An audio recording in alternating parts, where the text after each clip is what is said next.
And we are now officially live. Hello everyone, and welcome back to our weekly online Dhamma group. Welcome everyone on Discord, welcome everyone on YouTube. And today we will continue with our study of the Dhammacakkappavattana Sutta. And we are joined by the Venerable Dhamma, who's joining us from the meditation center in Sri Lanka. So if you're interested in doing a meditation course with us, even online, then please reach out. And before we start, we will take together the 5 precepts. It's a tradition each time before we start with the study to remind ourselves of the moral principles for the practice of mindfulness, of meditation. And we take refuge in the Buddha, Dhamma, and Sangha. It's also a very ancient tradition from Buddhists, which dates back to the Buddha's time.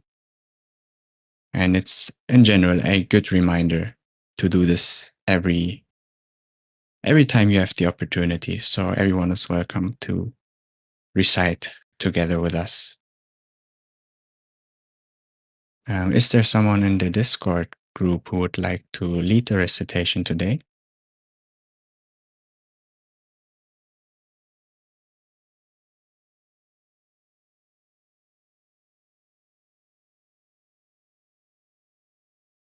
Otherwise, I will do it today. So I hope everyone can see my screen. And I will begin. Ahang bhante tisaranena saha pancha silani yachami. Tutiyampi ahang bhante tisaranena saha pancha silani yachami. Tatiyampi aham bhante tisaranena saha pancha silani yachami. Namo tassa bhagavato arahato samma sambuddhassa. Namo tassa bhagavato arahato samma sambuddhassa. Namo tassa bhagavato arahato samma sambuddhassa. Namo tassa bhagavato arahato samma sambuddhassa. Namo tassa bhagavato arahato samma sambuddhassa. Namo tassa bhagavato arahato samma sambuddhassa. Buddhang saranang gacchami. Buddhang saranang gacchami. Dhammang saranang gacchami. Dhammang saranang gacchami. Sanghang saranang gacchami. Sanghang saranang gacchami. Tutiyampi buddhang saranang gacchami. Tutiyampi buddhang saranang gacchami. Tutiyampi dhammang saranang gacchami. Tutiyampi dhammang saranang gacchami. Tutiyampi sanghang saranang gacchami. Tutiyampi sanghang saranang gacchami. Tatiyampi buddhang saranang gacchami. Tatiyampi buddhang saranang gacchami. Tatiyampi dhammang saranang gacchami. Tatiyampi dhammang saranang gacchami.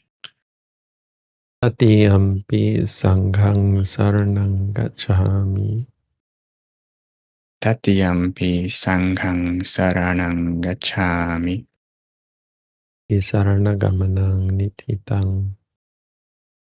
Ama bhante.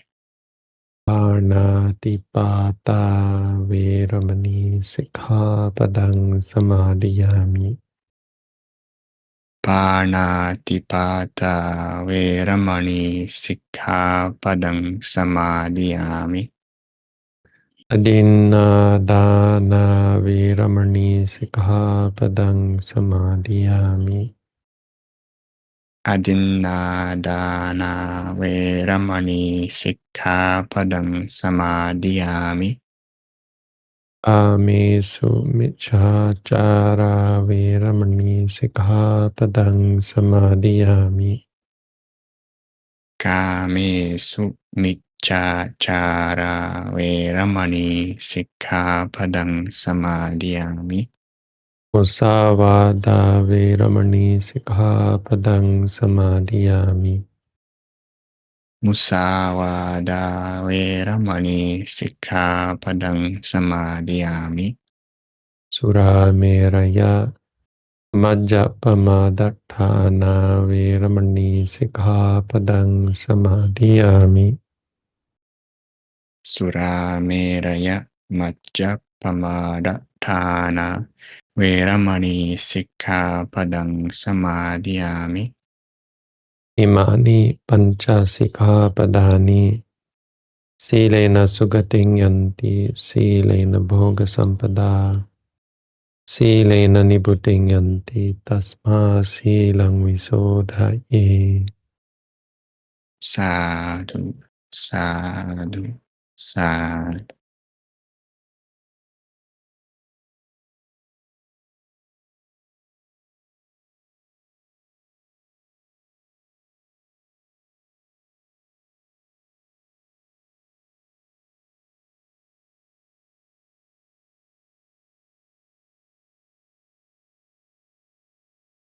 So we will continue with the reading. Let me change my screen.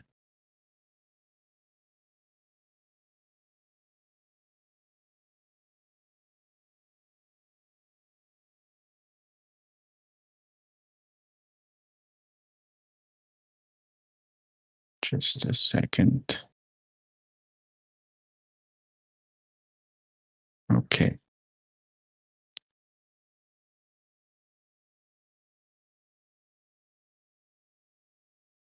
Mm.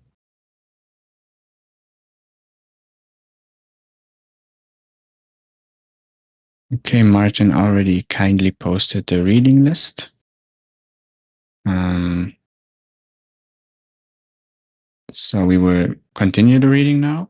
If you have done the at-home course, then you can also join the reading group and send us a request, please.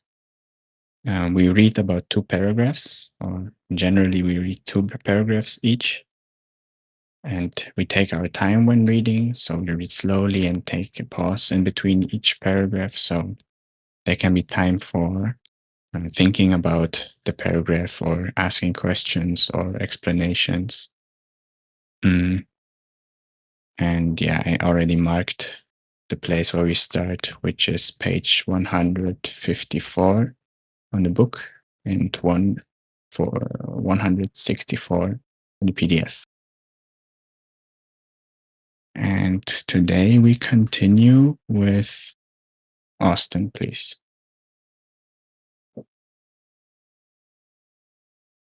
Yes. Difficult circumstances of living may be solved by engaging in suitable employment or business, which may prove so successful and prosperous that one may come to occupy a very high position in one's profession or become wealthy. Yet, with the vicissitudes of life, one may fall down from that high position or become poverty stricken. Even if the whole life has been smooth and plain sailing, one inevitably faces suffering at the time of death.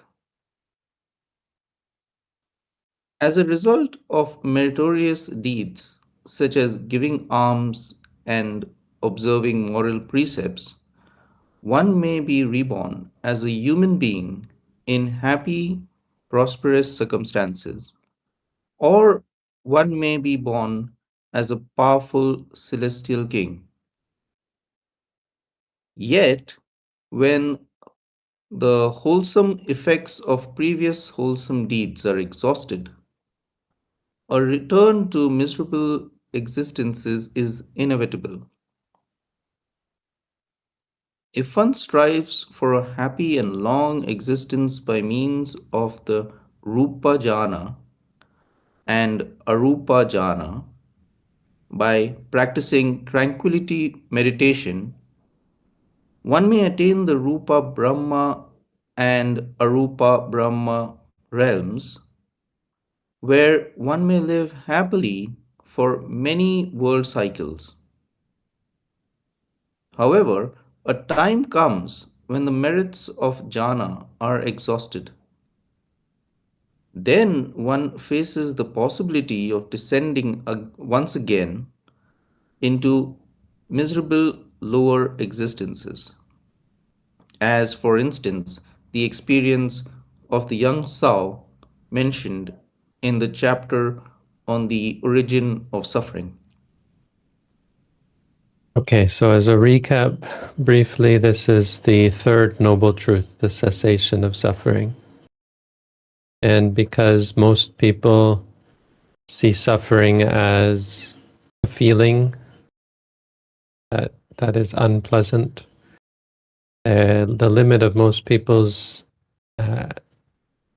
actions to free themselves from suffering is limited to those actions that remove the painful feelings.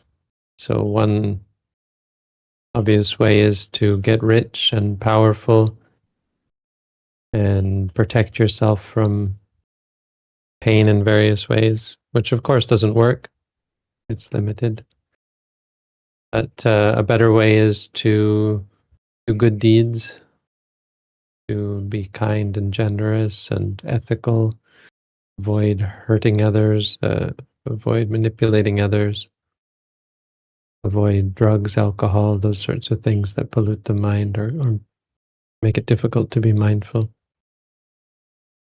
And as a result, you'll find yourself in a position where there's very little in the way of pain and suffering, but even that isn't a solution. Even that is still limited. So the correct way to free oneself from suffering is to not have any sort of motive to free oneself from suffering. The correct way is to come to understand suffering, right? We're always going back to the first noble truth. Everything goes back to it. First noble truth is where our practice begins and ends. When you've accomplished the first noble truth, the other noble truths are already accomplished. Or the duty, the chore, the task in regards to each of the Four Noble Truths is accomplished with the first one, which is not to escape suffering, but to see it clearly, to fully understand it. It's an important teaching because practically for meditators, it's a common problem where we are fighting against the meditation, trying to escape the suffering that we experience, trying to manipulate or maneuver in such a way that we don't experience this or we don't experience that, that we can avoid pain, avoid stress, avoid suffering, rather than learning about it. And so the teaching to stop doing that and to appreciate that you have to go deeper. It's not enough to run away, to chase away, to protect yourself from unpleasant experiences. That's not the solution.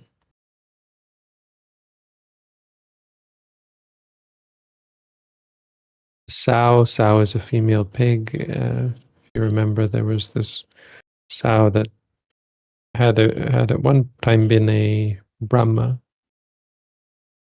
Another time had been royalty of some sort.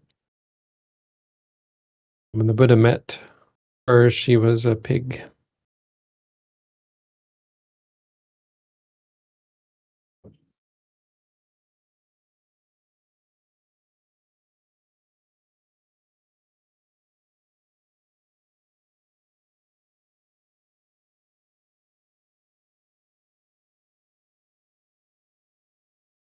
Thus, unless craving is completely eradicated, no form of liberation is guaranteed. True liberation. Complete and irreversible liberation from all kinds of suffering is achieved only when craving has been entirely extinguished or taught. The complete fading away and cessation of that craving without remainder, the savya. Okay, I'm gonna skip the Pali. Is the truth of is the truth of the cessation of suffering. Yeah, the Pali is up above. It's already been quoted at the beginning of this part 6. And it's wrong here. There's a couple of typos. Asayeva tanhaya asesa viraga nirodo. Nirodo is the subject there. Niroda is sensation. Cessation of that craving. But not just the cessation. Asesa. Sesa, the word sesa means a part or portion. Asesa means no part. Without remainder, that's the part. Without remainder, without any part left. Viraga. Viraga means fading away. Viraga and Nirodha are synonymous. They're a pair that's often used to describe Nibbana, to describe the experience of Nibbana. So the cessation, and here it's the cessation and fading away of what? Of tanha, tanhaya. Of what? What tanha? Of that tanha. Of just that tanha. Meaning the tanha that was referred to in the second noble truth. So this is part of the talk, right? In the second noble truth, he says, tanha is the origin of suffering. And that very tanha, the cessation and fading away completely without remainder of that very tanha, is the truth of the cessation of suffering. So you're not trying to escape suffering. You're not trying to eradicate suffering, or I mean, that's not your focus. Your focus is to eradicate craving. But eradicating craving is still not as simple as running away from craving, chasing away from craving. So the common response to this is to say, okay, I can't escape suffering, but I know the cause. The cause is craving, so I'll just run away from that. So you might avoid things that give rise to craving. You might try to divert your attention when craving arises. And some of those efforts are skillful, are useful, are beneficial, but they're not enough. Still not enough. The true way to overcome craving is still one more step removed. And that's really the fourth noble truth. So the fourth noble truth is that the first noble truth is saying suffering is the problem, but you're not trying to get rid of it. You're trying to see it clearly so that you can get rid of the second noble truth. The second noble truth is the real problem. But yes, it's true, when you get rid of craving, there's the cessation of suffering. But craving doesn't disappear just because you run away from it. So you shouldn't still focus on running away from craving. And that's what the fourth noble truth is. Fourth noble truth is what you should focus on. That's the Eightfold Noble Path. Which really boils down to the cultivation of wisdom. The goal is to see clearly. And it's seeing clearly that destroys craving.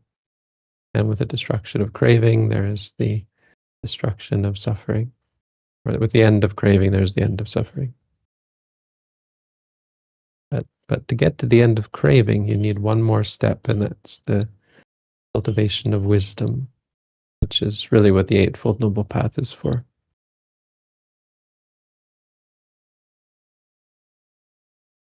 But you don't have to.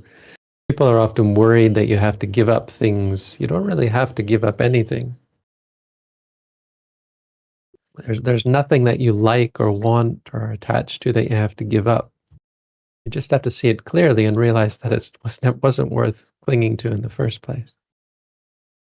And it's not brainwashing when you see that. I mean, how could that be wrong? If you realize that it wasn't worth it, it wasn't of any benefit, of any value, of any satisfaction or happiness, why would you be against giving it up?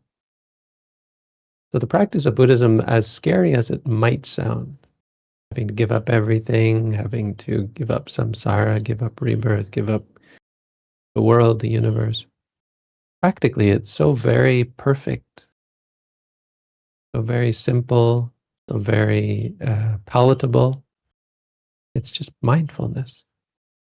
Mindfulness to give rise to wisdom, sati panya. You practice mindfulness just to see things clearly. That's all you have to do.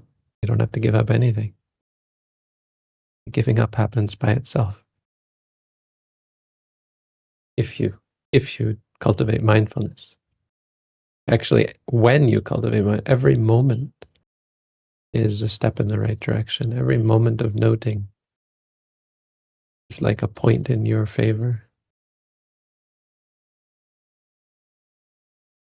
Bhante, why is the idea that you have to give things up instead of you will become interested in giving things up when we talk about this?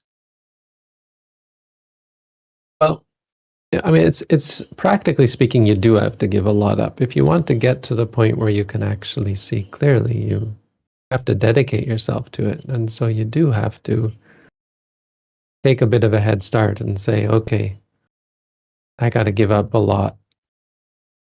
But that giving up isn't the path. It's just a temporary solution. It's a stopgap measure, or it's a supportive measure. So, I mean, it is fair to say that Buddhist practitioners do give up a lot in order to see that it's okay, that those things weren't or were worth giving up in the first place. But you'll never get there if you don't stop many, many things. Why? Because, well, you won't be mindful. It's not to say just go and live your life and start being mindful. It really doesn't work that way. If you want results, go off into the forest, find a teacher, do intensive practice, 10, 12 or more hours a day. That's how you get real results. And that means giving up a lot. But isn't that, as you say, a side effect if you are intent on the intensive meditation, that it's not that you focus on giving up, it's just that it's baggage that you cannot bring with you?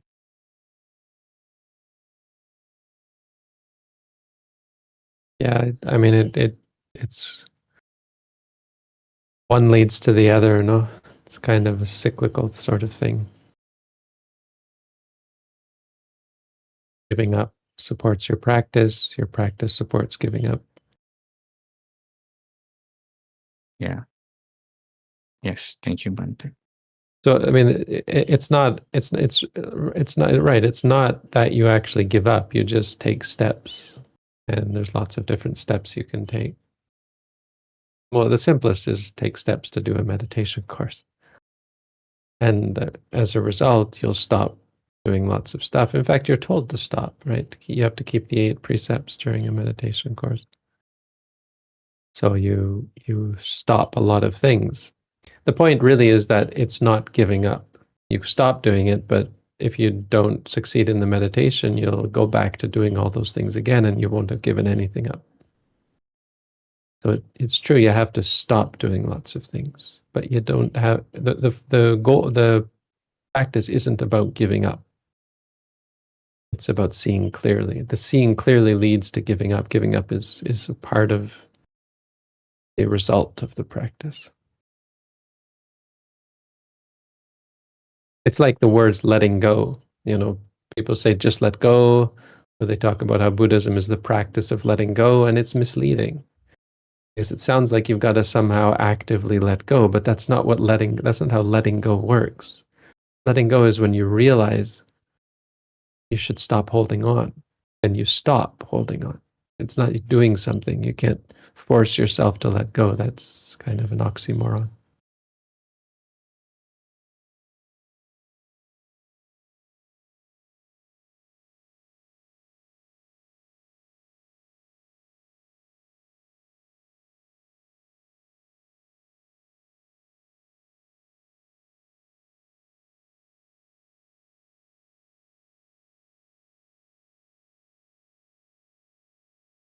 Okay, I just have to comment on this also, because that's what I never understood before I came into this practice, when I listened to teachers or read in books that just let this go, just leave it. And I thought, okay, that makes sense, but how? And the how was never there. But yeah.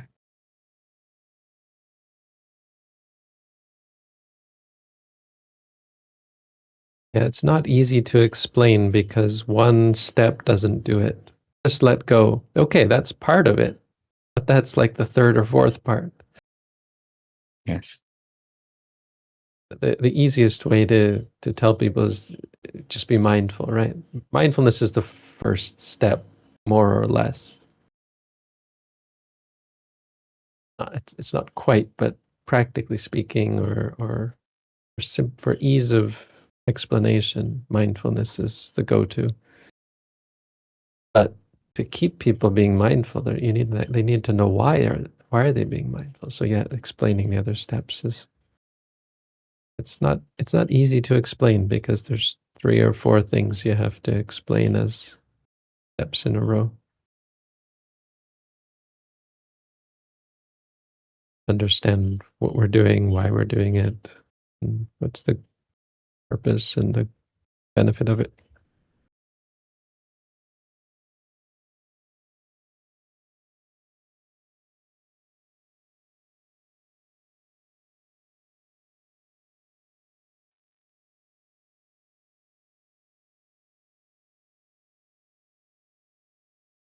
Next paragraph.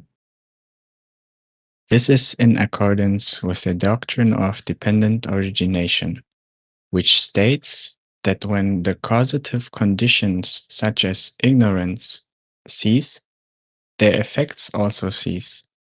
Thus, in the Anguttara Nikaya, it is taught, what, monks, is the noble truth of the cessation of suffering? Through the total fading away and extinction of ignorance, karma formations are extinguished. Through the extinction of karma, the resultant of consciousness of a new existence is extinguished. Through the extinction of consciousness, mental and physical phenomena are extinguished. Through the extinction of mental and physical phenomena, the 6 senses are extinguished. Through the extinction of the 6 senses, sense impressions, contact between the 6 senses and the sense objects, are extinguished. Through the extinction of sense impressions, feelings are extinguished. Through the extinction of feelings, craving is extinguished. Through the extinction of craving, attachment is extinguished. Through the extinction of attachment, becoming is extinguished. Through the extinction of becoming, rebirth is extinguished. Through the extinction of rebirth, death and decay, grief, lamentation, pain, sorrow, and despair are extinguished. Thus, this whole mass of suffering, which is neither a soul, living entity, nor has any connection with happiness, is extinguished. This, monks, is the noble truth of the extinction of this mass of mere suffering. So by mere, I think what he's saying is the extinction of this thing that is nothing more than suffering. Yeah, well, that's what mere means, right? But it's an odd use of the word. We don't quite say that in English. This mass of just suffering.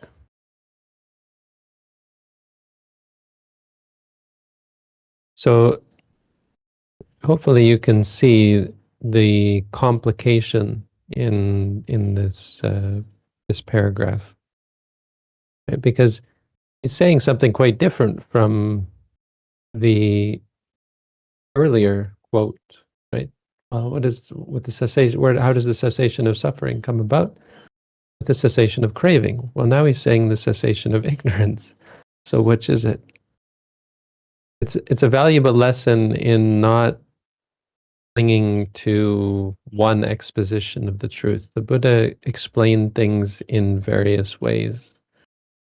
And it can happen that someone will cling to one of the ways the Buddha explained things and argue with people who have who take it a different way based on another teaching. But here it's quite simple. The simplest way of explaining, especially to these group of 5 monks, was to simply say that craving, with the cessation of craving, there's a cessation of suffering. But again, as I said, it's missing a step. How do you get rid of suffering? And that's where this teaching comes in, because the Buddha elsewhere explained, actually, when ignorance ceases, that's how the cessation of craving ceases, tanha.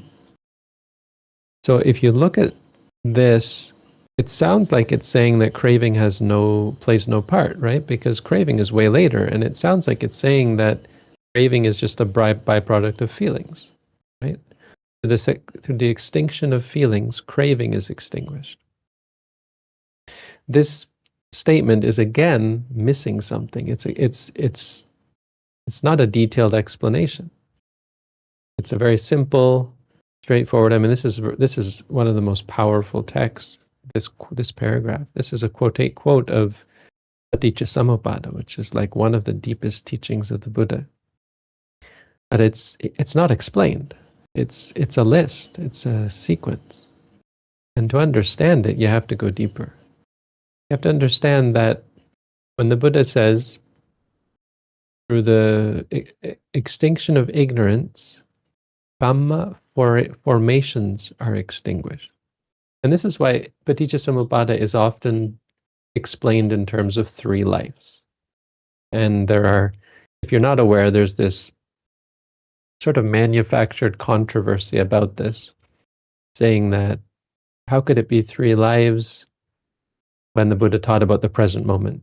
Right? Why would the Buddha teach something that was related to past lives and future lives? The Buddha didn't teach such things. He taught only about the present, which in and of itself is ridiculous. The Buddha did teach about the past, did teach about the future. But yes, he did tell us to focus on the present. And this isn't really a teaching about the past or future, but the point is, in brief, without ignorance, we don't make karma.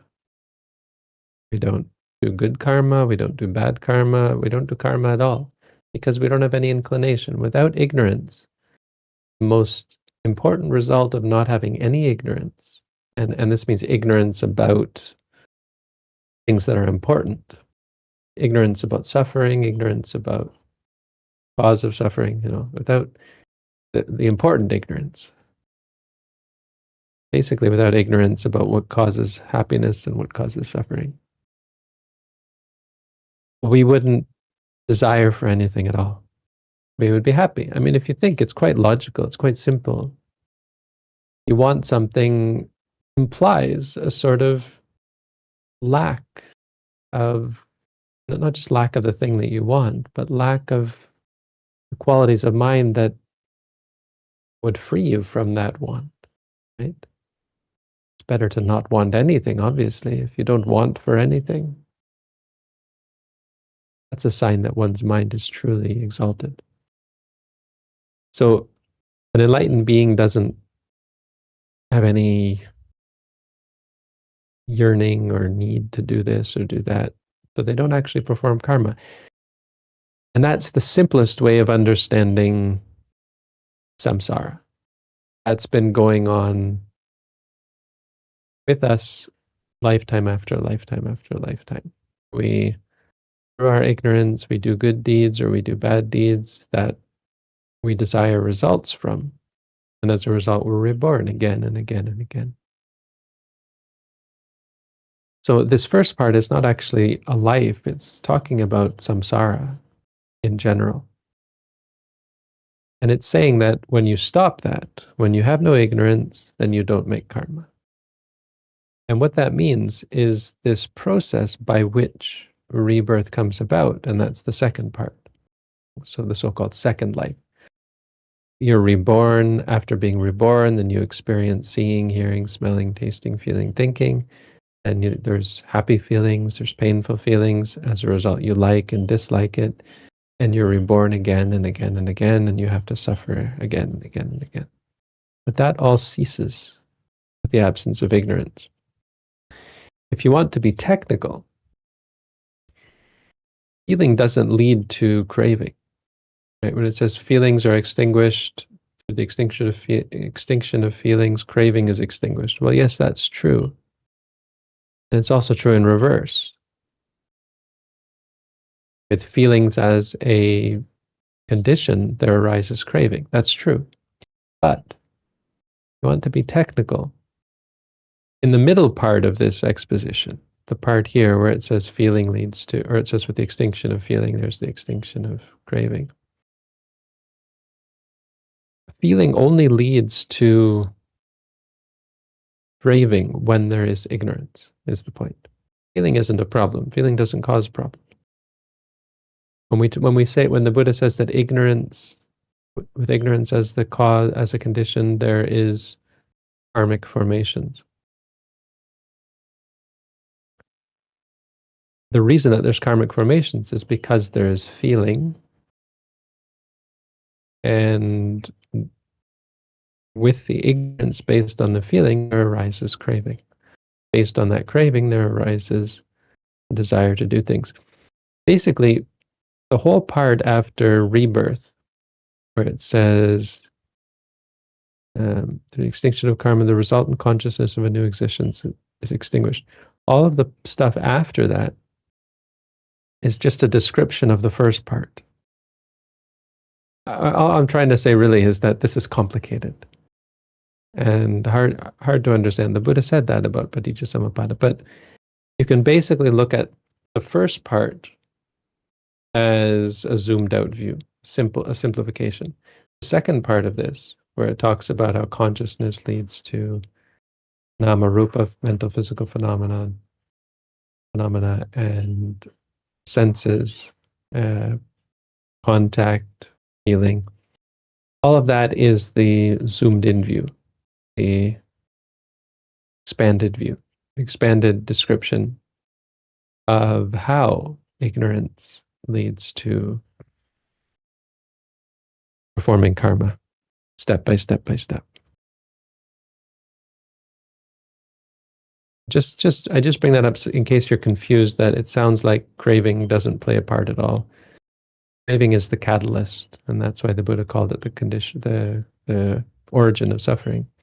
But it only happens because of ignorance, is the point. So kind of actually pretty simple, just it gets complicated when you try to lay it out like this. It's difficult to explain, but quite simple actually, conceptually. And maybe it just sounds more, you could can follow it better if you say craving instead of ignorance, because what do you want to do with this information about ignorance compared to craving for general people, I think, or for us?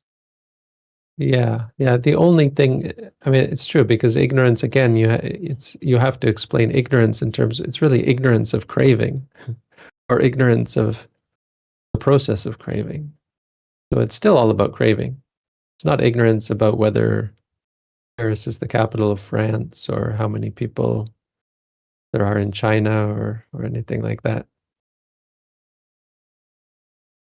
Ignorance about craving. So craving is really the point. But the only problem with that is when you focus on craving without talking about ignorance, and that's why he brings it up here. It's because it's so important practically for people to understand that you're not attacking craving. Craving isn't the thing you attack. Conceptually, you have to understand that craving is the problem and nothing is worth craving. And that's the goal, is to see that nothing is worth craving. But it's the focus on that seeing rather than the attacking craving somehow. Because that's, of course, the common solution. The most common solution is just to find some way to repress your desires, avoid the objects of your desire, maybe hurt yourself so that you don't feel pleasure. I mean, it's a common theme among religious people. People who are interested in spirituality will often feel guilty and beat themselves for being weak. And they go to the extremes, like in the time of the Bodhisattva, where they were torturing themselves in order to avoid craving. Like literally torturing themselves.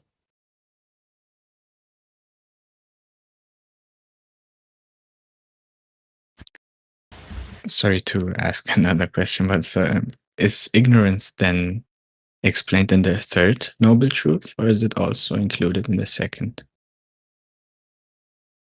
Well, you have to remember, these are the truths. So this whole thing is about ignorance. Through not seeing the Four Noble Truths. This is why we carry on. It's all about truth. And that's a good way of explaining it, that yes, we're talking craving is the problem, but the solution is to see the Four Noble Truths. The solution is wisdom of the Four Noble Truths. See that craving is a problem. That's why you can say that ignorance is the deeper problem. It's ignorance that craving is the problem. When you're ignorant of the fact that craving is the problem, that's the problem. It's simple to explain Buddhism. There's no simple quote that explains it. It's not that complicated, but it's why Buddha quotes are mostly fake. Because people want one quote that explains it. And it really isn't quite that simple. Like I remember Einstein was once asked to explain his theory of relativity for ordinary people. Something like this. This is a story I remember. And he was shocked and he said, how could I possibly do that? If you want to understand relativity, you're going to need a degree, at least 1 or 2 degrees in theoretical physics. Buddhism isn't like that, but people want, the point is that we want something simple, and it doesn't really, just because you want it doesn't mean that's the way. Buddhism is not really complicated, but it's important to understand it can't be encapsulated in a sound bite. And it's dangerous to get attached to quotes. Try and sum Buddhism up or sum the truth up in one quote or something like that. I'm not sure if it's correct to say, but maybe it's easier to just practice Buddhism instead of trying to understand it. Yes. Yes, I think as I'm trying to stress, the one point is not to get hung up on trying to fix the problem. That's why we emphasize again and again wisdom. The Buddha emphasized again and again wisdom. It's because it's not about fixing, it's about understanding. If I would have one soundbite, it would be that. It's not enough. That soundbite is not enough, but it's the most important problem that we see is people trying to fix their problems. Practically, it's the big one. It's what I see all the time. What I have to correct in students, remind them, you're not trying to fix things. You're trying to understand them.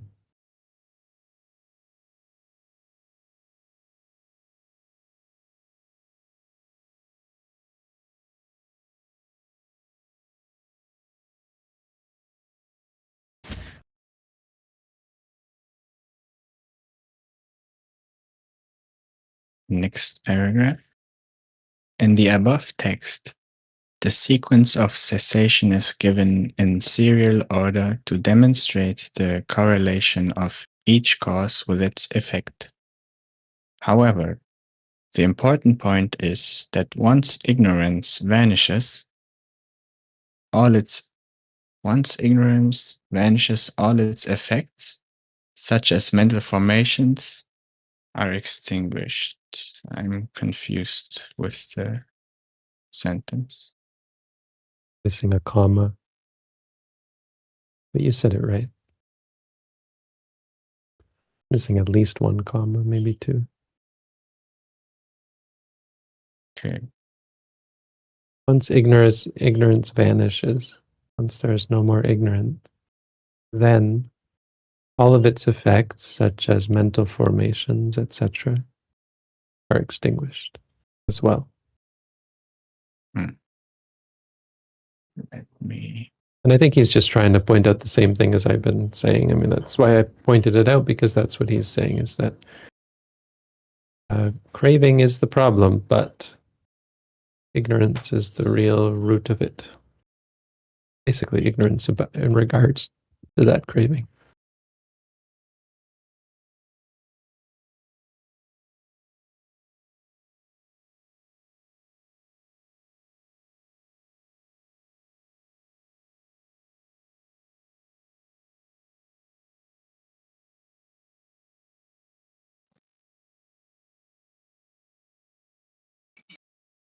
Kind of important and very liberating, because an addict will tell you that it's simply impossible to stop wanting the thing that you're addicted to. Such a dilemma. How do you free yourself from wanting? And there's lots of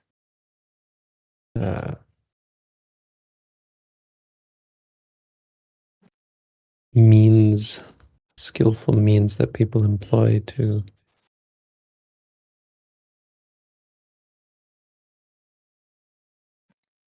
manage their craving. And so it's quite liberating to know that there is another way. You don't have to tackle the craving head on. Just come to our meditation center, spend some time on yourself. And when you see clearly enough, you'll see that the craving just doesn't have the hold it used to.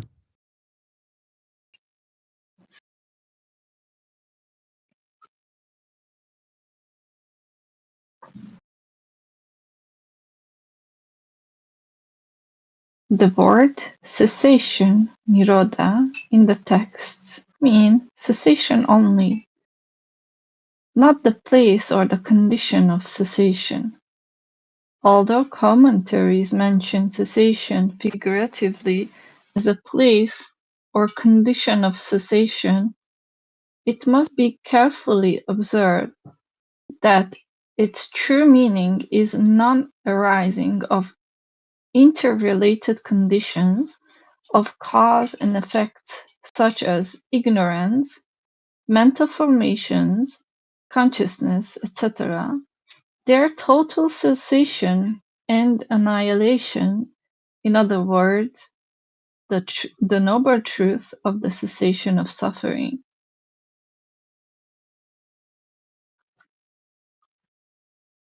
I think what he's addressing there is how some people think that Nibbana is a place. So there are Buddhists who believe that, or have come to the misunderstanding that Nibbana is a place that you go to.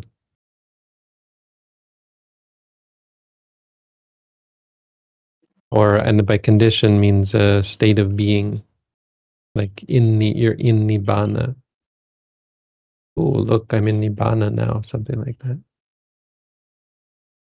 And so what he's addressing is to make clear that Nibbana is not a room that you go to or a land that you are reborn in.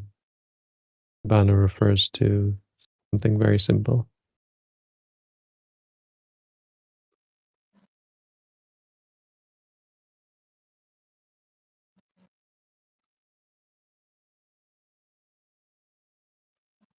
Have dealt with the truth of the cessation of suffering sufficiently.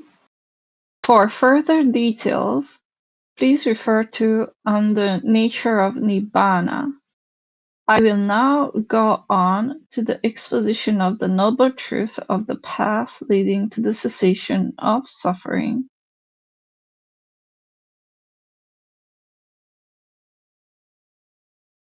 Yeah, for those of you who don't know, the Mahasi Sayadaw has written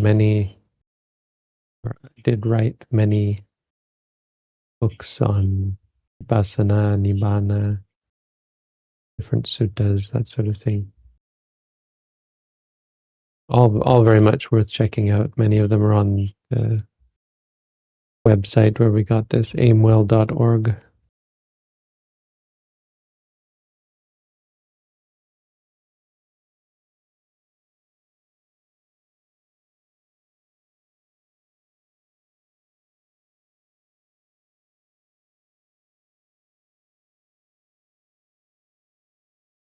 The truth of the path.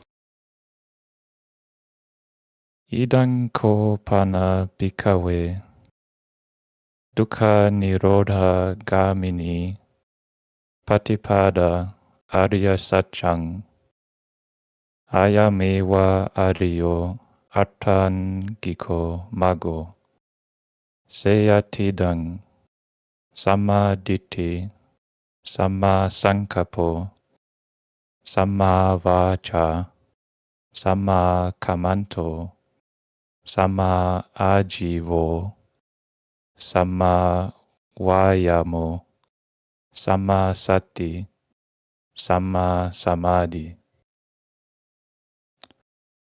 This, monks, is the noble truth of the path leading to the cessation of suffering. It is this very noble eightfold path, namely, right view, right thought, right speech, right action, right livelihood, right effort, right mindfulness, and right concentration.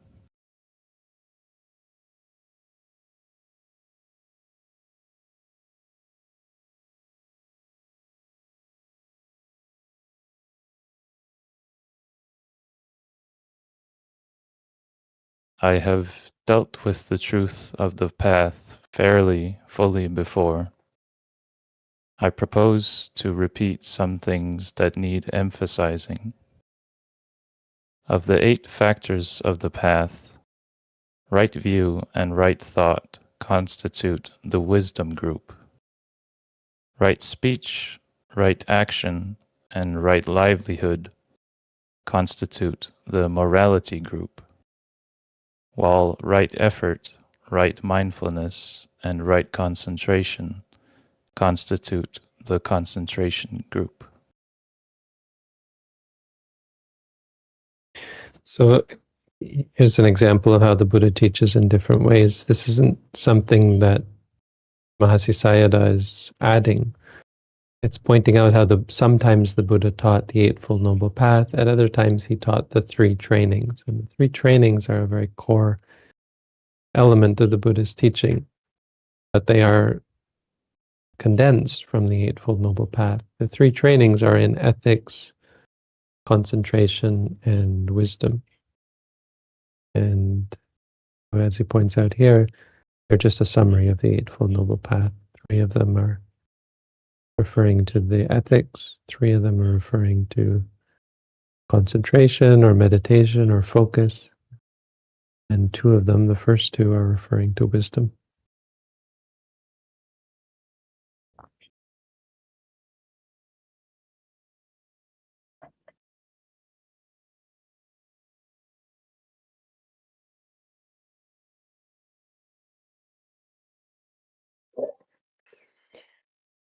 I need not elaborate the path factors of morality, nor the path factors of concentration. Of the wisdom group, right view needs further exposition. Accordingly, I quote the following exposition on right view given by the Blessed One. Exposition of right view. What, monks, is right view? Monks, to understand suffering or the truth of suffering, to understand the origin of suffering or the truth of the origin of suffering, to understand the cessation of suffering or the truth of the cessation of suffering, to understand the path leading to the cessation of suffering or the truth of the path leading to the cessation of suffering, this is called right view. This is then the definition of the right view given by the Blessed One. Briefly, it is knowing the four truths according to reality and understanding them rightly as they should be understood. The commentary version of its exposition is as follows.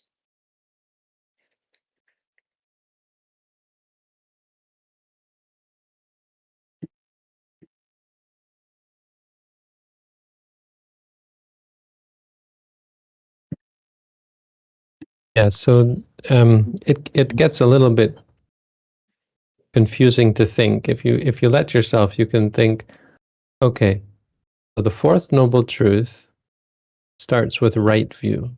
And what is right view? Right view is understanding the Four Noble Truths. What's the fourth noble truth? Understanding. Well, the Eightfold Noble Path, which starts with understanding. What is understanding? In other words, you can have infinite regress if you keep going. It means it contains itself. Four Noble Truths contain wisdom, which is basically to see the Four Noble Truths. But the point here, and the important point of right view being first, is that knowing the Four Noble Truths, knowing the Eightfold Noble Path isn't enough. So when we talk about wisdom, we're not talking about thinking, we're not talking about intellectualizing, we're talking about seeing. The word view is such a good word if you think of it literally. Though we don't. Normally when we say view, in my view, we're not actually talking about how I view things. Well, when we say how I view things, we're also not talking about actually seeing or viewing, right? When we say we don't see eye to eye, we're not actually talking about how we see. Mostly we use these very intellectually. In my view, is actually nothing to do with my view. It's all to do with how I think and what I believe and that sort of thing, usually. When people say in my view. When we say we don't see eye to eye, we're also not really referring to... we don't see eye to eye is a little better. It means the way I look at things and the way you look at things are different. The point I'm trying to make is it's the actual seeing that's important. Not believing. Right view isn't like other views. Right view isn't like wrong view. Wrong views are all just beliefs. Right view isn't belief. If you believe in all the right things, that isn't right view. Right view is actually seeing it for yourself.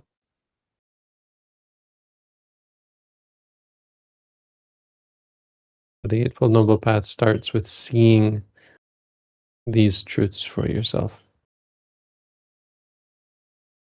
When the Buddha explains,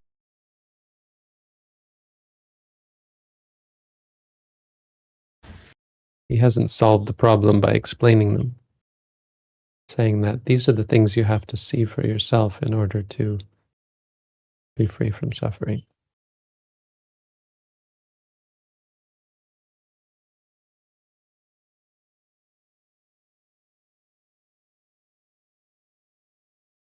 Which is kind of unique, if someone tells you this is the cause of your illness, suppose someone has so much saturated fats, then the answer is just stop eating saturated fats, right? But Buddha is saying this is your problem, and the solution is to see that it's a problem. It kind of works, If someone sees that their diet is causing them suffering, then they can change.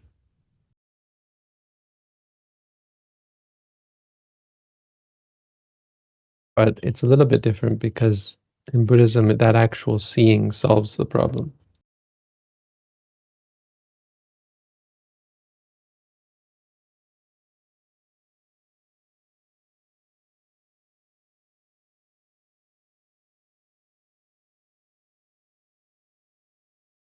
The problem is so fundamental.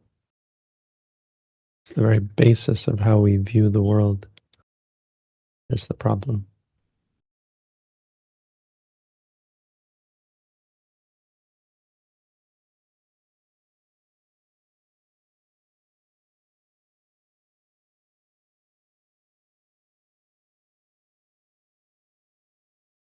So next time we will continue with meditation on the Four Truths.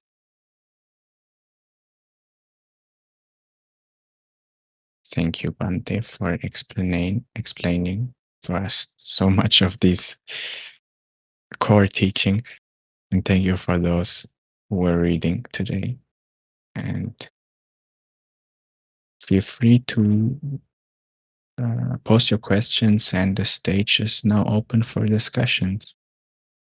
Questions and discussions.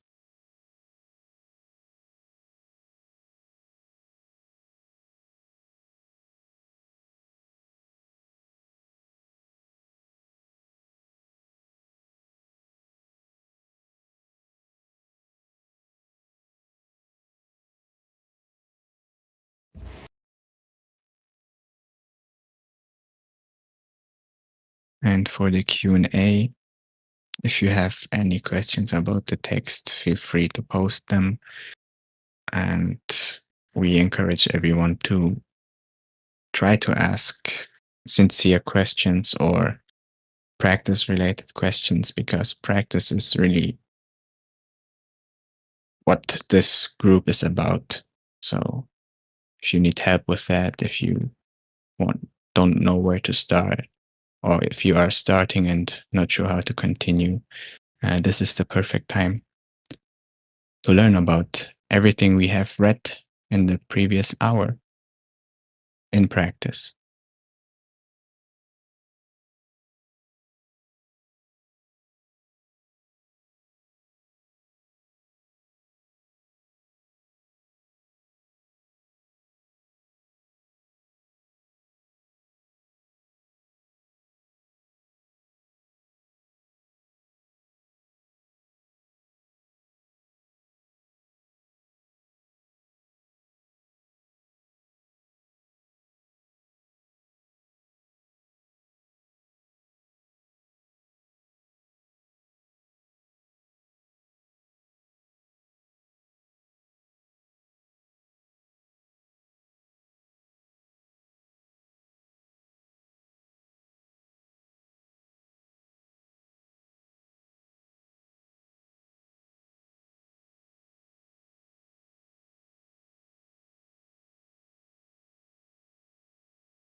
I have a very quite unrelated question, but it all comes back to, I think, the practice and what we read today. And that is, I noticed, at least for me, Bhante, whenever I am truly intent on the path, if I practice really, if I really focus on the practice and aim my life at accomplishing the Buddha's teaching,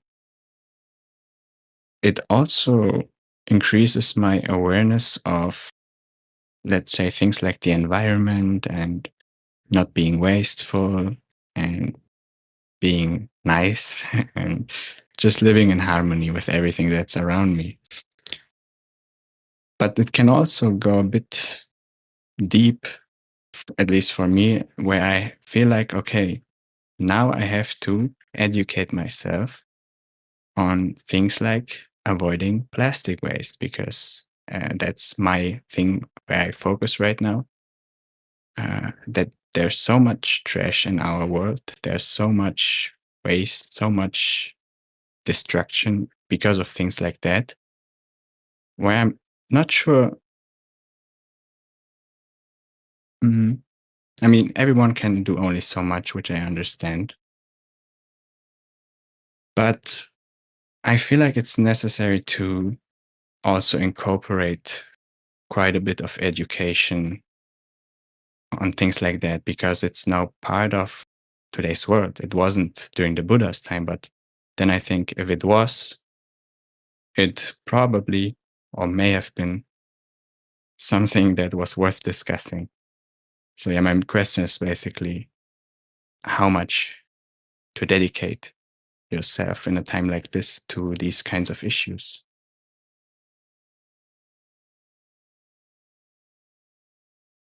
Yeah, well, the only answer is be reasonable about it. There's no way to quantify how much time you should spend.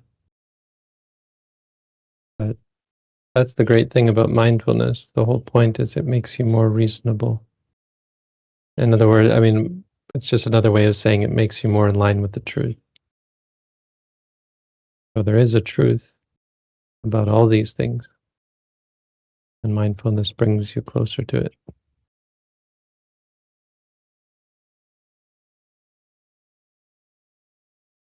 I think it's valuable to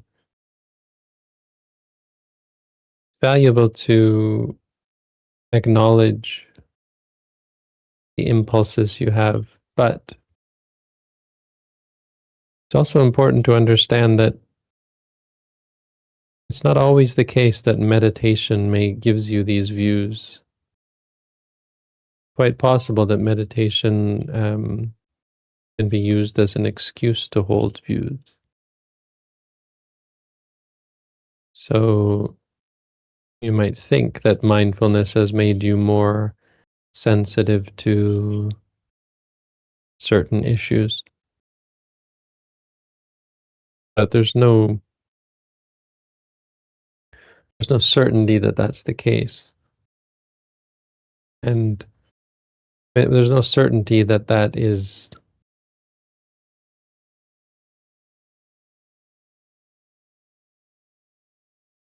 a sign of the virtue of having certain views or inclinations. The mind is a complicated thing. Mindfulness helps you see it, but it is also possible to get sidetracked. I mean, a very common example of what I'm trying to explain is when a meditator becomes egotistical. Something you see often is someone practices meditation and then thinks they're better than everybody else. They might even marvel at it. Wow, I'm so much better. And it's part of that is true. I'm so much better than I was before. That's a valid observation. But I'm so much better than everyone else could be true, but practically speaking is always going to be, or almost always going to be, accompanied by conceit. And there's similar situations for worldly issues like the ones you mentioned, where someone can become self-righteous. Well, of course, my view is right. I'm a Buddhist and I'm a meditator. So the fact that I think this subject is worth getting involved in means it must be worth getting involved in. The only way to be really sure is to keep practicing mindfulness so that your mind is clear and you can see all the pollution. Because when you stop being mindful, it can all come back, and it's very, very easy for us to overlook attachments and think that we're on the right path when we're actually just giving into greed, anger, and delusion.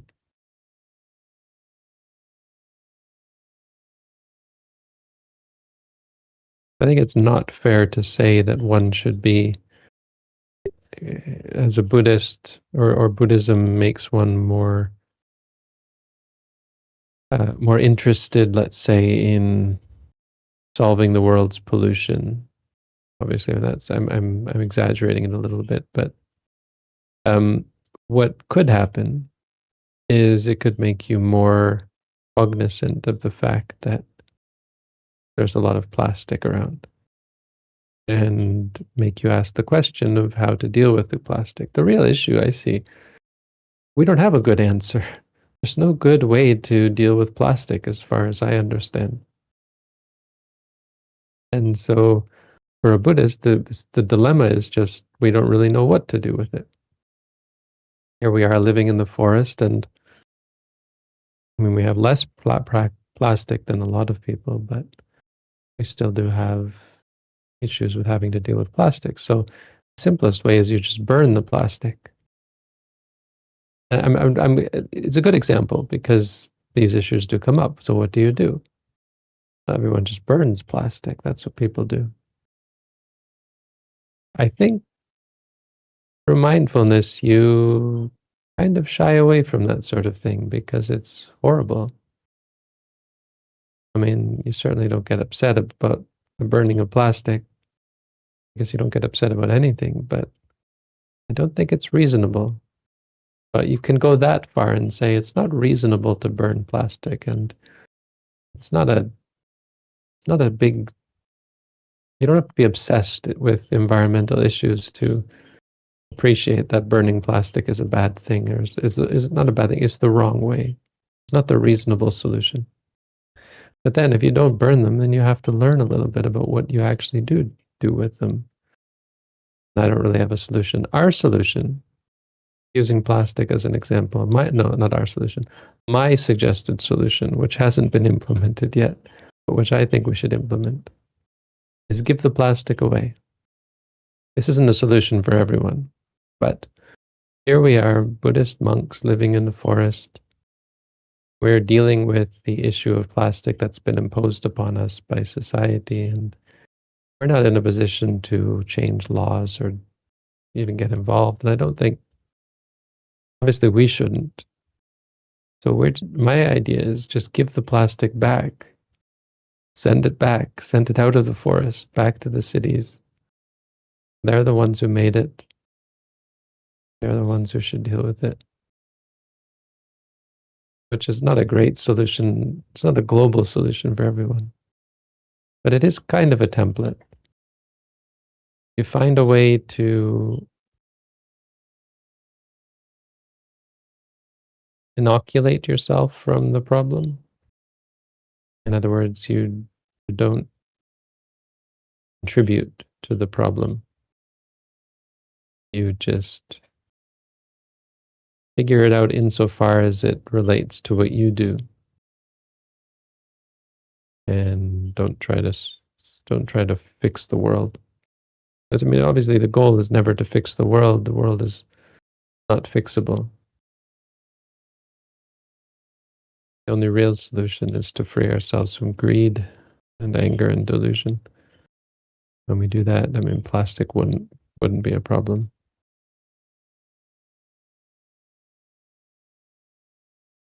It would come from a lot of being reasonable.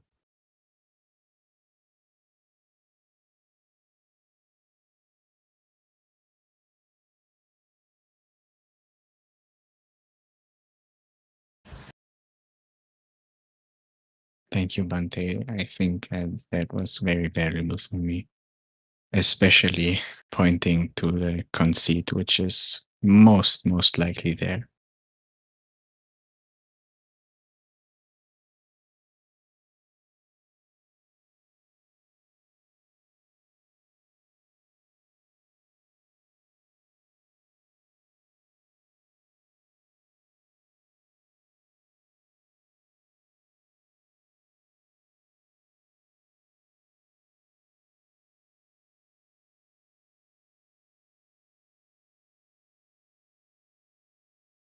I would like to shift to the first question that we have from the YouTube chat.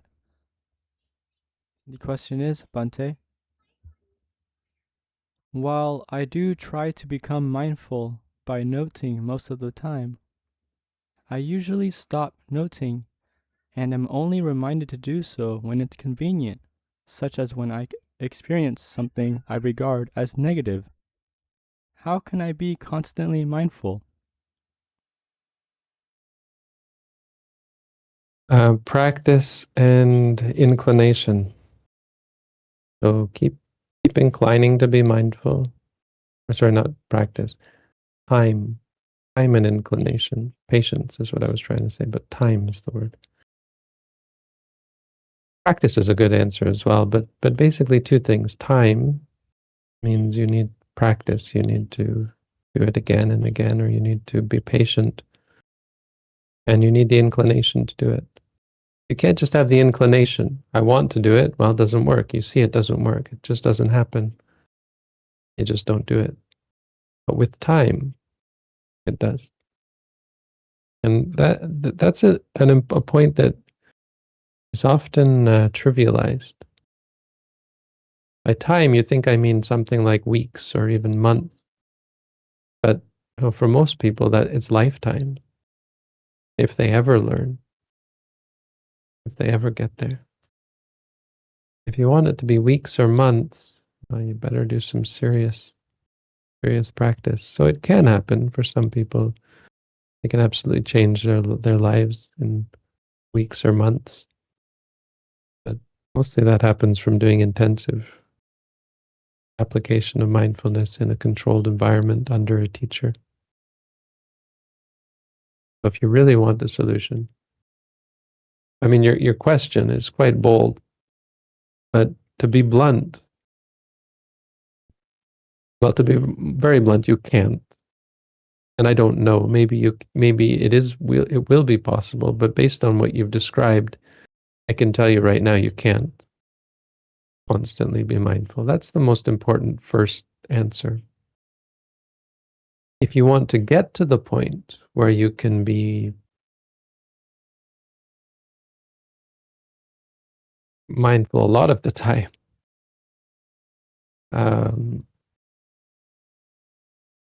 you really, really, really need to do intensive practice.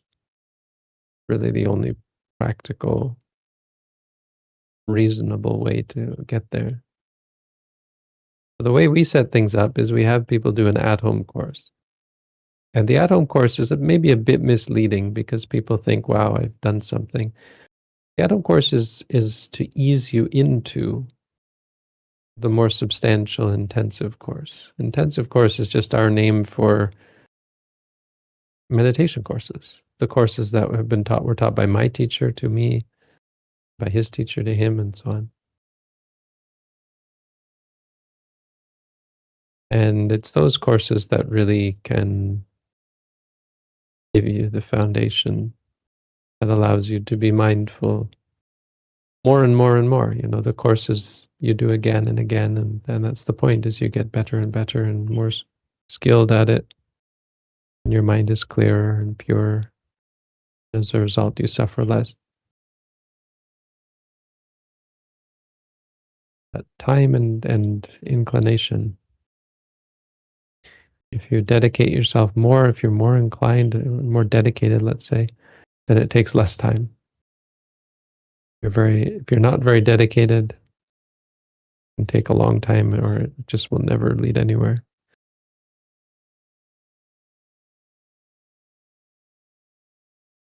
But don't be discouraged by the sporadic nature of your mindfulness for two reasons. First, you're learning something very important that mindfulness is designed to teach you. And this is really let's go the other way. The first reason is that one moment of mindfulness is like a seed you plant. And every moment that you apply it, no matter how sporadic it is a step in the right direction. It's like you've done something solid. It's karma. It's karmically potent. And it changes your direction in samsara. Don't dismiss sporadic mindfulness. Any moment of mindfulness is valuable and contributes as a substantial, a very real contribution to the path. So be encouraged that you're occasionally mindful. This is how it was described in the commentaries about the people in Uttarakuru, the place where the Buddha taught the Satipatthana Sutta, that they would say that they, from time to time, were engaged in the cultivation of mindfulness. Occasionally. So that's the first reason. But the second one is that it's teaching you an important lesson that mindfulness is designed to teach you, and that is you're not in control. You can't control your mind. That is the whole point of being mindful. Really, the reason for being mindful, not just to see clearly in any old way, it's to see clearly about these wrong ideas that we have of control, that we can make things be the way we want them to be. Because it's that which leads us to try to fix things, to try to control things. And when you start to see that that's not possible, don't be discouraged saying, oh, how will I ever be mindful all the time? I can't control my mind. I can't stop my mind from wandering. As you're being mindful, that's what you will see, and that's important. Because there is no answer to that question. The answer is to see that that's the nature of reality. I can't make my mind be the way I want it to be. That is valuable simply for the very simple reason that it doesn't teach you how to control things. It teaches you to let go. This is what teaches us to let go. To see that we can't force things. We can't make things be the way we want them to be. So when you're mindful, it's kind of like hitting your head against the wall. And mindfulness isn't itself, but mindfulness shows you how you hit your head against the wall until you just stop hitting your head against the wall.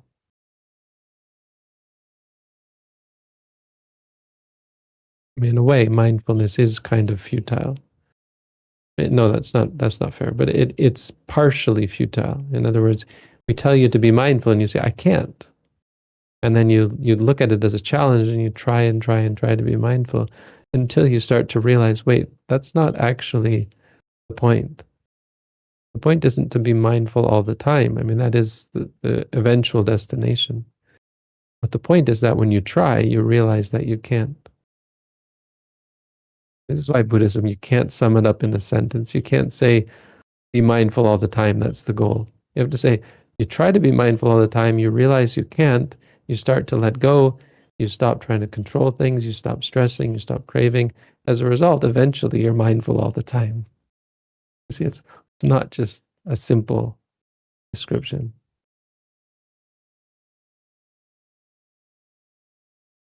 It's elegant, but it's not one step. be mindful all the time. It's not the answer.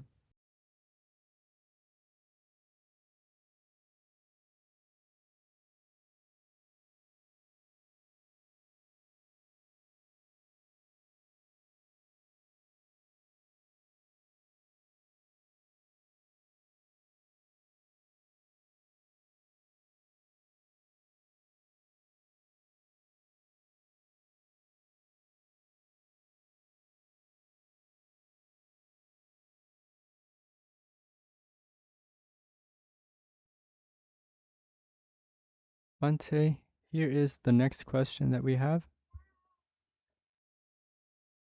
What does one do when they cannot identify the mental phenomena feeling right away?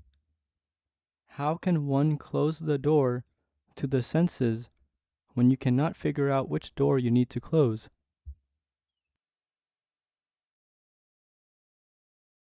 Well, you're not really closing the door to the senses. You are filtering.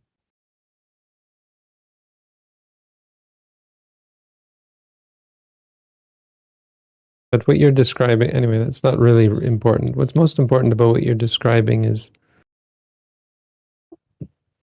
that you're describing uncertainty.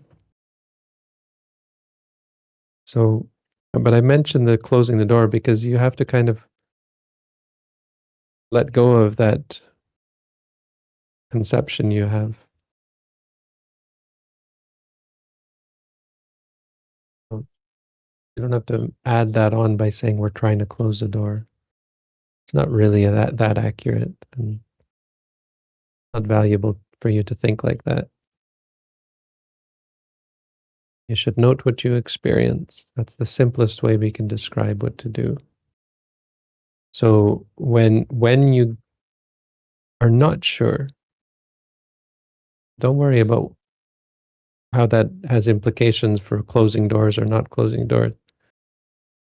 Just figure out what's the issue. Why are you not able to note? Why are you not able to apply the technique? Keep it simple. And in this case, it's probably the uncertainty. It means there's uncertainty, and it's that uncertainty that is preventing you from applying the practice. And so you should actually be focused on that uncertainty. You can note unsure, unsure. You can actually note that. Confused. And you will over time get better at identifying things, but when you get to that state where you're not able to identify something, figure out what is there. The uncertainty, worst case, you can just say knowing, which is really saying, I know that I don't know. I know that I'm not sure. I know that I can't identify this.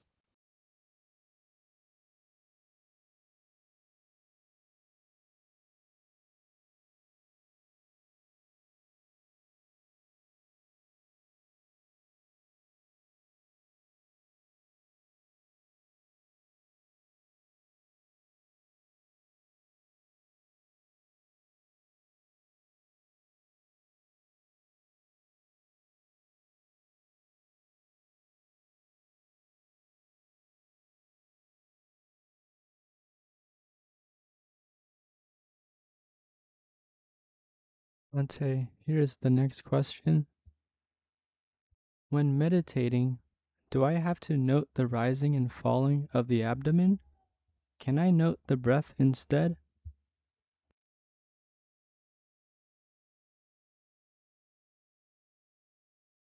Yes, you can do as you like.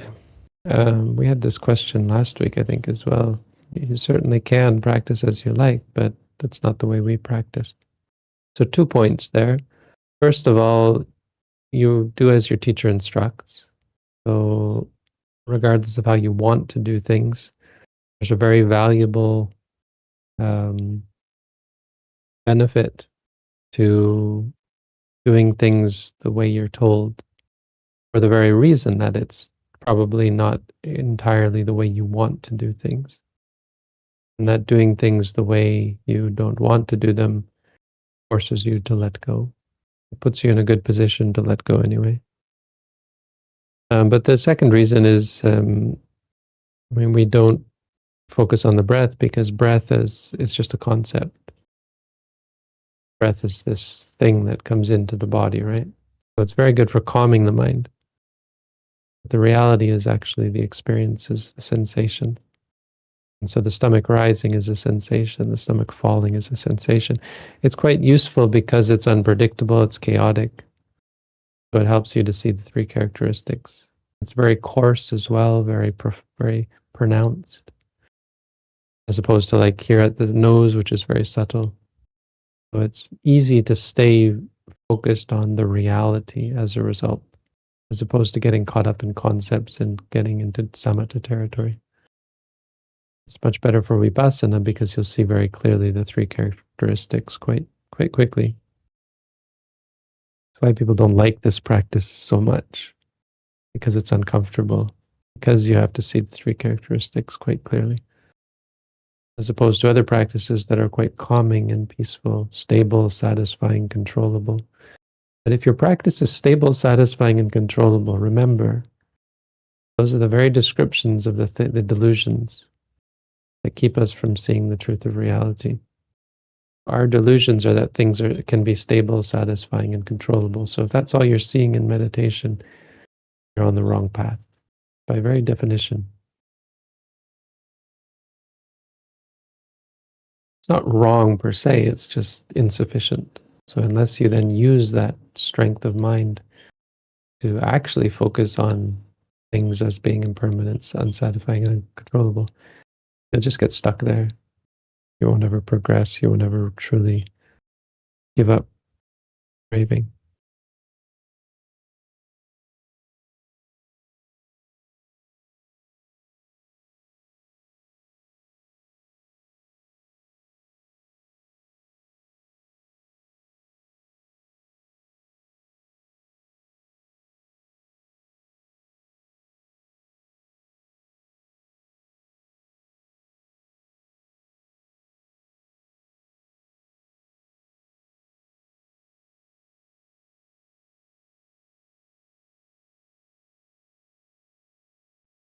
Bhante, here's the next question that we have. Is it correct to say that ignorance originates in one's previous life? When one dies with the craving to become, one tends to create sankharas that lead to the other links of paticca samuppada.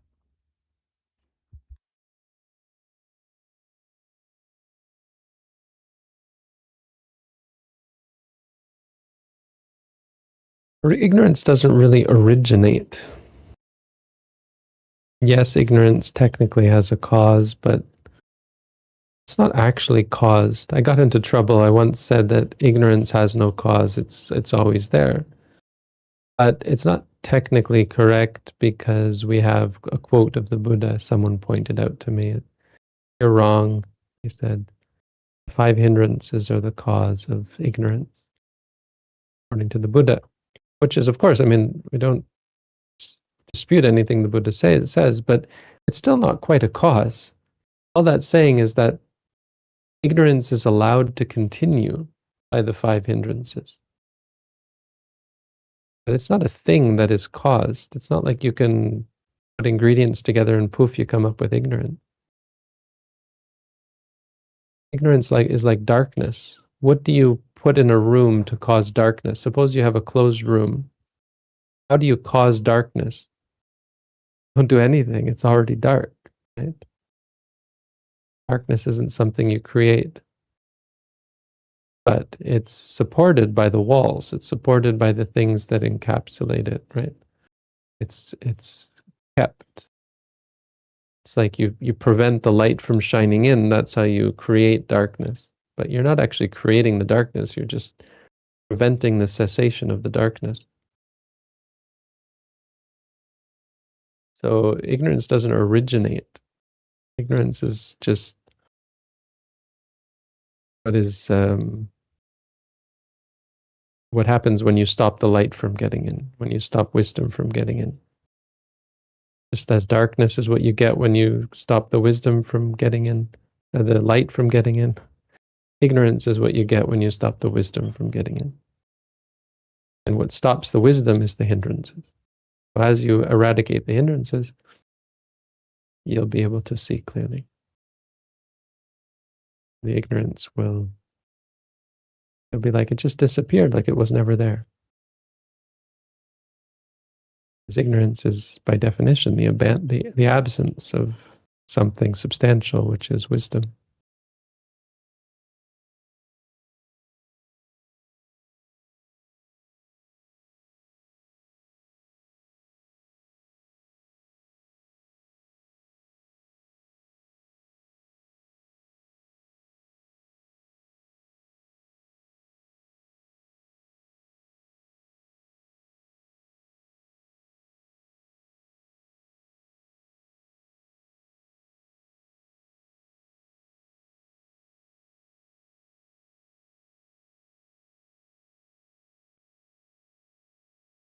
Bhante, here's the next question.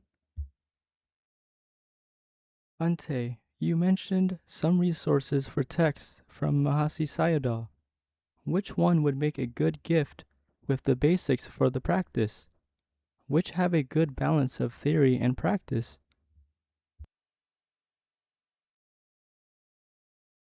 There's one called, well, there's one, but English, not really keen on the English translation. It's 90% good, but there's one part that I don't like. The English translation's not correct, and it based on a rather unfortunate misunderstanding of the teachings. Anyway, but yes, there's one book that I was given actually when I first did my course, and it really was a useful book. Not a problem with it. That leads to misunderstanding if you're not already established in the practice. I don't think anything that Mahasi Sayadaw wrote is really great introduction. I don't know, it really depends on the person. Because the books that he wrote are, well, first of all, they're mainly for Burmese people, but they're also mainly for people who are also meditating. I don't think you would have people read his books before they practice.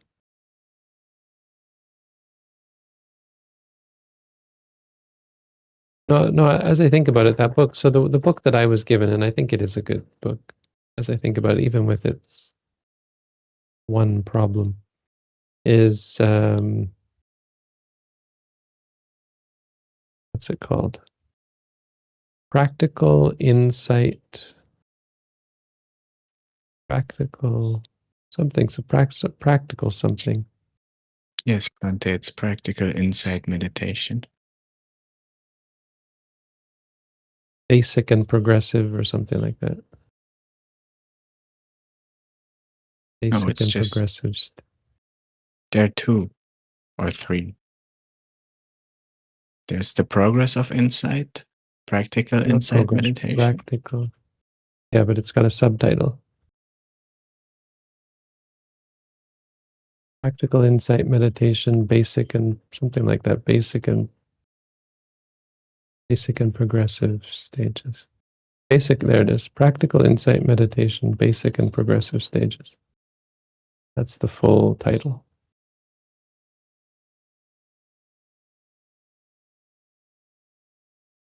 You can find it online, PDF.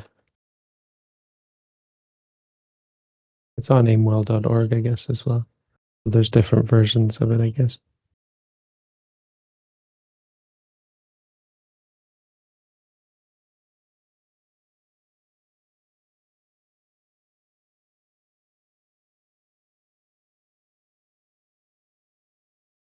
The part that I didn't like, if you're interested, it's not worth it.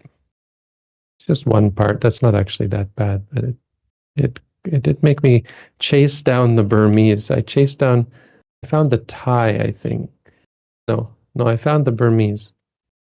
And I found a Thai man who read, no, what happened was I found the Thai translation, and it was correct. And it was, aha, the Thai translation doesn't have this problem. Because I thought, how could the Mahasi Sayadaw say this? And then I chased down the Burmese, and I found that it agreed with the Thai. It's funny because the translator actually agreed, the person who translated for me actually agreed with the English. I said, but that's not what it says. He says, oh, but that's what it means. I'm like, no, that's not what it means. But I won't go into it. It's too much of a diversion. Let's go back to question.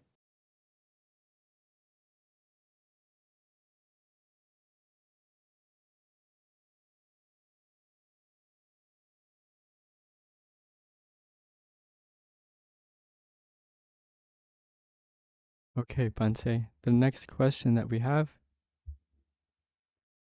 what is stress? How can we recognize and understand that we are experiencing stress in the very moment it arises?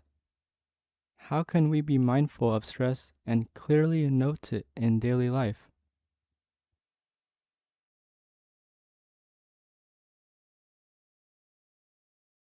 The stress is just a word.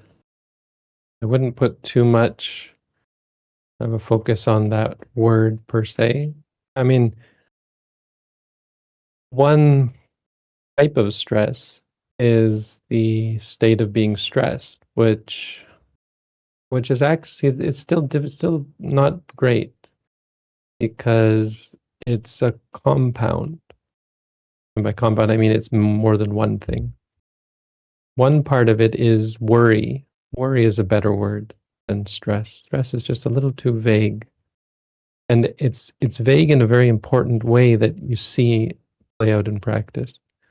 A person who is worried, anxious, or disliking something, and it's a jumble often, right? When we say stress, someone can be afraid and they say, I'm stressed. Someone can be worried and they say they're stressed and anxious. Someone can just be frustrated and say they're stressed, right? Because stress is kind of like saying suffering. It's very vague. It's not specifically referring to an experience. And why I said that that's vague in an important way is because a part of what we call stress is also physical.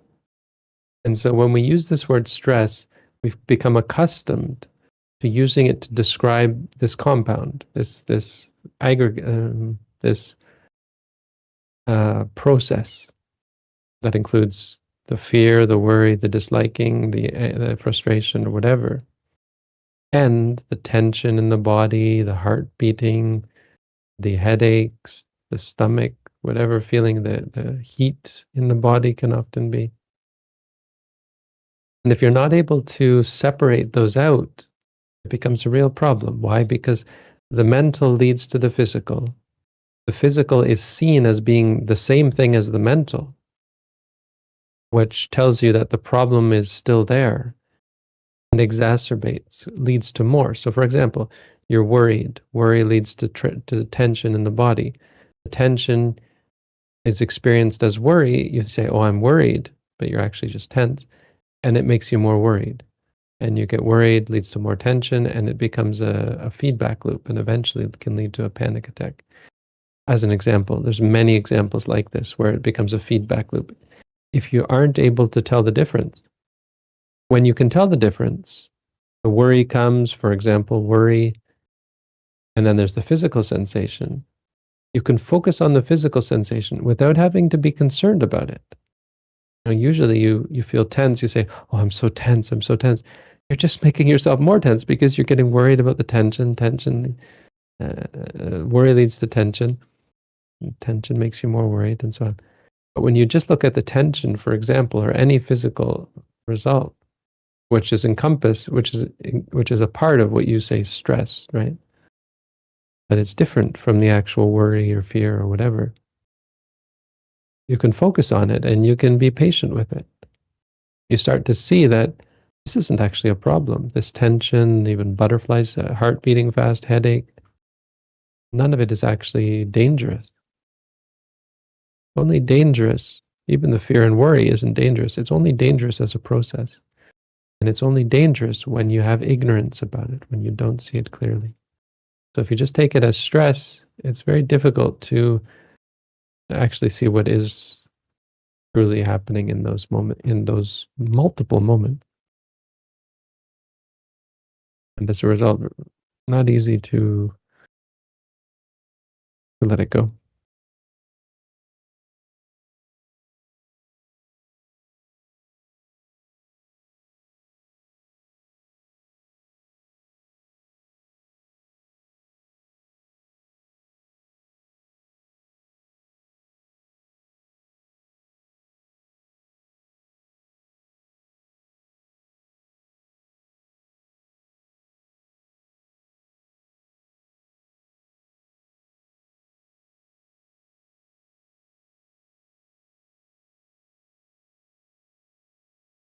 Ante, here's the next question.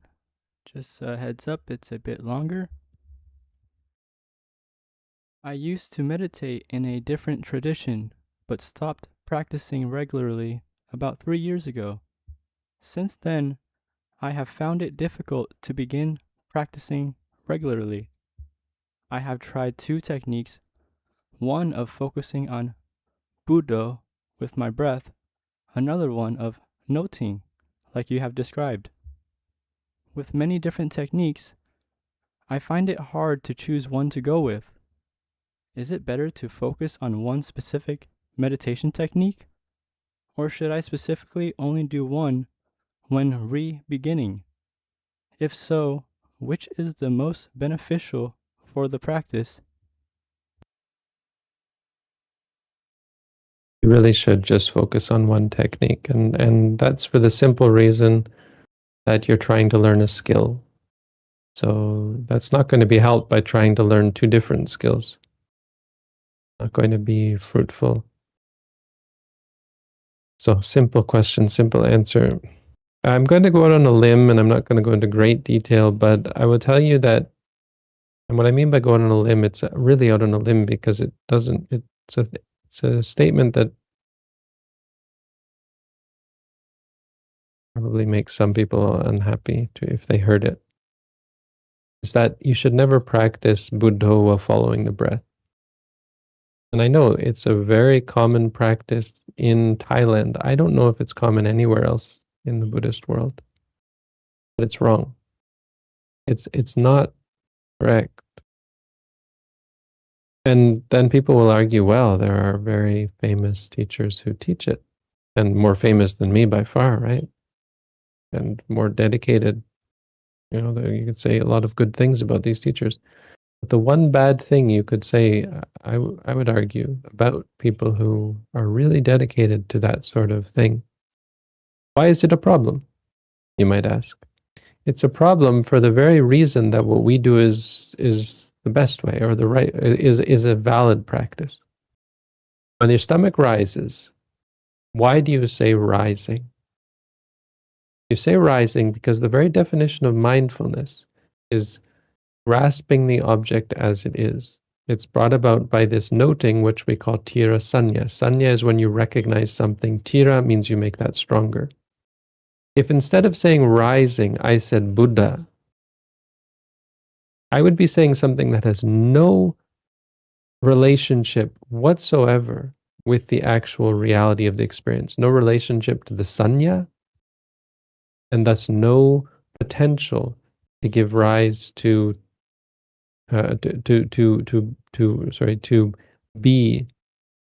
strengthen that sanya is what I'm trying to say. Because it can't strengthen the sanya, it cannot lead to the grasping of the object as it truly is. And what you will see again and again with these very famous teachers who teach this sort of thing is they have deeply held wrong views. Deeply held views, let's say. I can't say wrong because you might think they're right, so we're arguing in a public stage. So, long story short, I wouldn't recommend this because of that, for that reason. When you mix these things, you say, this is Bud, this is Do. In other words, the breath is Buddha. You have to justify that. You have turned two things, the experience and the name of the experience, into how many things? At least 4 things. I mean, you've made it more than it actually was. And now you have to explain that. So if you read the teachings about this, they'll explain, why is this Buddha? I mean, spoiler, it's not. But when you say that it is, you've complicated things. And as a result, read their book, you'll be able to identify this. Now, why I can confidently say that I'm right and they're wrong, read the text, read the suttas, and read the Visuddhimagga if you're interested in that. In other words, the commentaries. Anywhere that they talk about Buddhist texts. Yes, Buddha Nusati is a valid meditation object. Anapanasati is a valid meditation object. You will not find people in Sri Lanka mixing those two up. No matter they agree with me or they don't agree with me. There's many different traditions here in Sri Lanka. You will not find this practice of saying Buddho. I mean, maybe you will. Of course, you probably will, because you can find any practice anywhere. But not in any substantial form, because people here actually kind of read the texts more so. They have, Sri Lanka by far has a better grasp of the theory of Buddhism than Thailand, let's say. So specifically about that one, and I probably, again, I've gone out on a limb to say this, to say the least, but I'm backed by the fact that living here in Sri Lanka, you don't see that. And there's a good reason, because Buddha Nusati is a good meditation. Anapanasati is a good meditation. But never, ever, ever would you mix them and say, I'll practice Anapanasati, but note as if I'm being mindful of the Buddha. You just don't do that. And there's reason. When you mix, you've made something that's supposed to be simplifying. You've made it complicating. Anyway, it doesn't really answer your question. You only brought up as an example, but you did say that you were practicing that, right? So specifically about that. But it does, if we talk more generally, it does make a good example to tell you that if you're asking me, all practices are not created equal. And this is a really good example of that. Someone might say, well, but aren't they all good enough? Or maybe one is a little bit better. No. Some can be outright problematic, if not wrong. Wrong is unlikely. Wrong in the sense of making you a bad person is not so easy. But getting you confused on the wrong path and making more out of things than they should, absolutely. There are practices like that. So obviously I'm biased, and obviously my answer is going to be practice the way we practice. But that's certainly the one I would recommend. Don't be too discouraged. Anytime anyone brings up the word difficult, I've found it difficult. We use that as an excuse, and you have to catch yourself using that as an excuse. Buddhism is difficult. Buddhism is difficult on purpose. Try and understand that. Why would you make something difficult on purpose? Understand what Buddhism is. On the one hand, Buddhism is truth. I mean, if from outside, let's say doctrine. We as Buddhists say it's truth. But let's say Buddhism on the one hand is doctrine. It's a set of theories, claims, explanations. It's all this theory. Okay? But that's not really Buddhism. That's not really what the Buddha taught. It's hard. It's common. Let's say it's one part of what the Buddha taught. Yes, on the one hand, the Buddha just said a bunch of things, made a bunch of claims, taught a bunch of theory. But that's not all the Buddha did. Buddhism, from another perspective, and let's say the other half, let's say there are two halves. There's three actually, but we'll simplify it and we'll say two. One half is this theory. The other half is the practice that allows you to see the theory for yourself. So, if we look at this as a practice that allows you to see the truth, what we're saying is that it's a training. It's not just theory. It's not just all these claims the Buddha made. Buddhism is not claims. Buddhism is training. Remember what the Buddha said when I said about the Eightfold Noble Path? The Buddha said you can condense it into three parts: Sila, Samadhi, Panya. Ethics, meditation, and wisdom. Or morality, concentration, wisdom, whatever words you use, doesn't really matter. He called these the Di-Sikha. Di means three. Sikha means training. Sikha is what Sikati is, when you train yourself. Okay? So why I'm stressing this word training? Have you ever heard of a fruitful training that was easy, that was not difficult? In fact, is it not true that training works explicitly because of how difficult it is?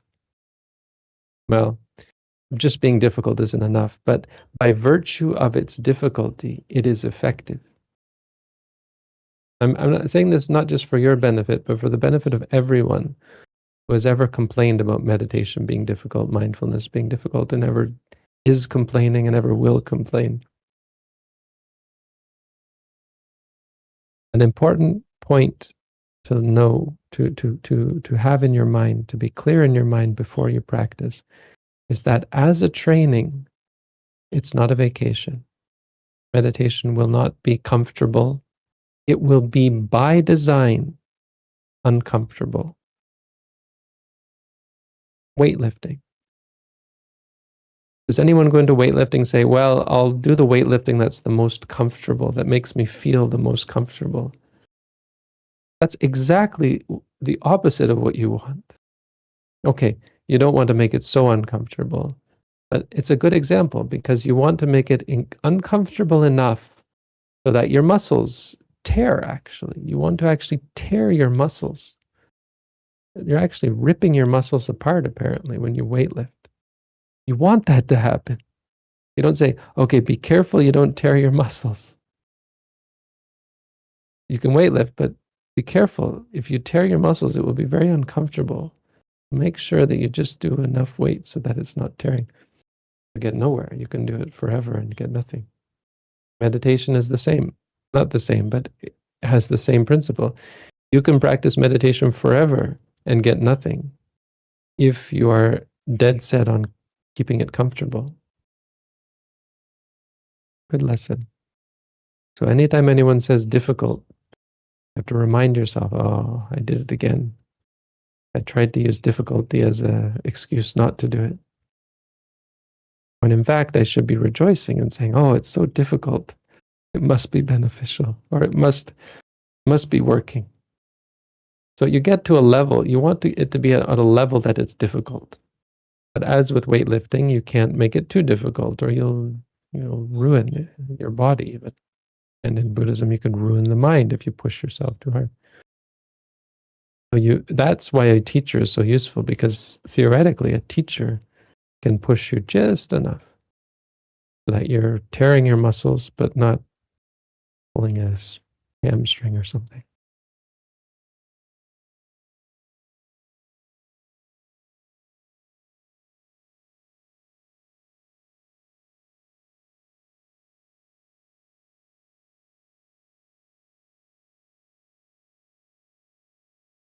Bhante, we've actually reached the end of the second hour with that last answer.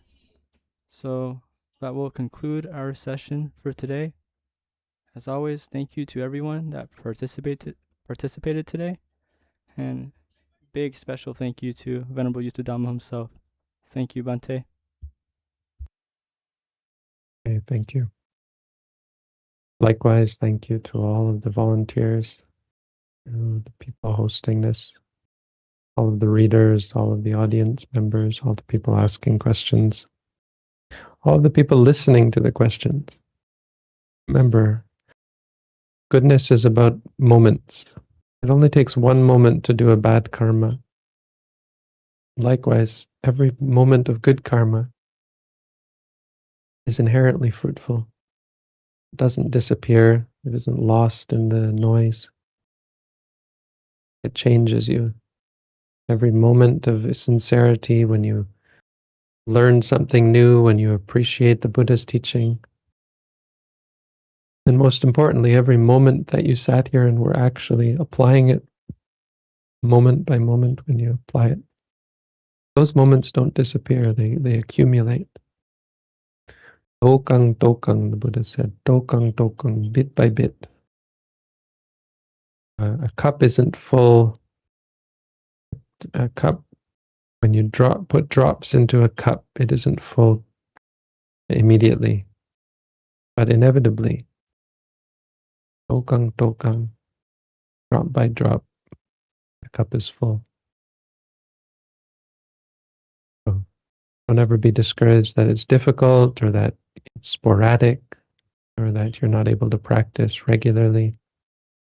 Be encouraged that any moment you can pick it up and make that moment a fruitful one. Make that moment a addition to your cup. And so much appreciation for all of the moments that we had here together, are still having right now. If you forgot to be mindful during this session, there's still time. Right here and now you can apply mindfulness. Close your eyes, even just note the sound of my voice, hearing. Even that is enough. And the benefit can come from one moment of mindfulness. Every moment has value. So the power of all of the moments on this occasion, moments in the past, in this life, moments in past lives that have brought you here, all of those moments that allowed you to be born as human beings, to meet with the Buddha Sasana, to be capable of learning the Buddha's teaching, and to have the inclination to practice the Buddha's teaching, all of that is worth rejoicing. Worth rejoicing in. For all of that goodness, and the power of all that goodness, along with the power of the Buddha, the Dhamma, and the Sangha, may you all be protected from suffering, protected from sorrow, protected from sickness, protected from danger and calamity. May you all live long, healthy, happy lives with the strength to face whatever dangers, whatever challenges, whatever problems come your way. May you find happiness in this life, happiness in the next life, happiness in all lives to come. And in every life, may your mind be dedicated to the pursuit of goodness, the pursuit of truth, the pursuit of wisdom, the pursuit of freedom. And through the power of your practice, through the strength and the dedication and the goodness that comes from practicing the Buddha's teaching, may you all find peace, happiness, and freedom from suffering by reaching the path, fruition, and nibbana. Sadhu. Sadhu. Sadhu. Sadhu. Sadhu. Sadhu. Sadhu, sadhu, sadhu.